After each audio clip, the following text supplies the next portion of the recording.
Quelle place occupe Mathieu Van Der Poel parmi les plus grands coureurs de pavés de l'histoire? On peut affirmer, dans un premier temps et sans hésitation, que le Néerlandais est le meilleur coureur de classique flandrienne actuel. Avec 13 victoires sur des courses pavées du printemps, dont 11 épreuves World Tour et surtout 6 monuments, le champion du monde 2023 devance très largement ses contemporains. Wout van Aert, Mats Pedersen ou Tadej Pogačar possèdent des palmarès prestigieux sur les classiques et semi-classiques flandriennes, mais ils se situent à des années-lumière de celui de Mathieu Van Der Poel. Wout van Aert et Mats Pedersen n'ont par exemple jamais gagné de monument pavé, alors que Tadej Pogačar, comme Eddy Merckx à son époque, a trop à faire ailleurs pour se focaliser uniquement sur les courses flandriennes. Maître de son époque, le Néerlandais est-il également l'un des cadors de l'histoire?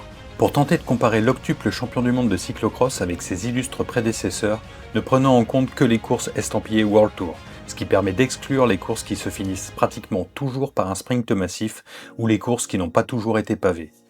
Bref, sur les 6 principales courses pavées, Mathieu Van Der Poel surpasse déjà Eddy Merckx, Fabian Cancellara ou Roger De Vlaeminck. Le Néerlandais n'est plus qu'à une longueur de Rik Van Looy et Johan Museeuw, mais encore à une distance respectable de Tom Boonen. Dès ce printemps, Mathieu Van Der Poel pourrait posséder le deuxième plus beau palmarès de l'histoire sur les courses pavées. Vous l'aurez compris, en termes de palmarès, Tom Boonen est toujours le boss des pavés. Mais 2 autres indicateurs nuancent cette vérité. Tout d'abord, le palmarès au même âge, c'est-à-dire celui du Néerlandais qui a fêté ses 31 ans en janvier dernier. À 31 ans et un peu moins de 2 mois donc, Tom Boonen n'avait gagné que 12 classiques et semi-classiques pavés. C'est seulement une de plus que Mathieu Van Der Poel. Le deuxième aspect qui nuance la suprématie de Tom Boonen, c'est le ratio entre les courses disputées et les victoires obtenues. Dans ce domaine, Mathieu Van Der Poel, qui a débuté sur les pavés assez tardivement, affiche des statistiques impressionnantes, puisqu'il a quasiment remporté la moitié des courses qu'il a disputées.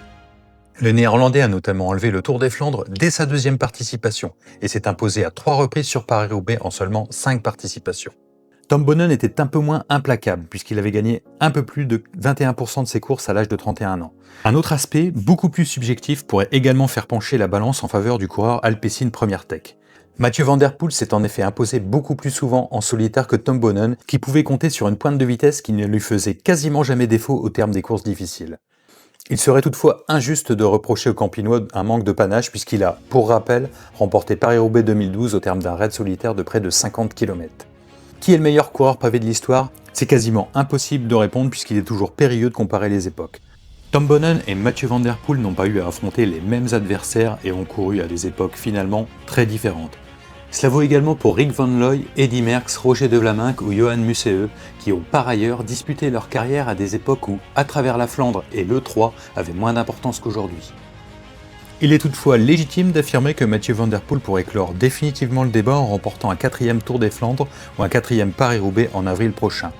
Il donnerait également un peu plus d'épaisseur à son palmarès en remportant Gand-Wevelgem fin mars, la seule course pavée qui manque encore à son palmarès puisqu'il a conquis, dès sa première participation, le Nieuwsblad.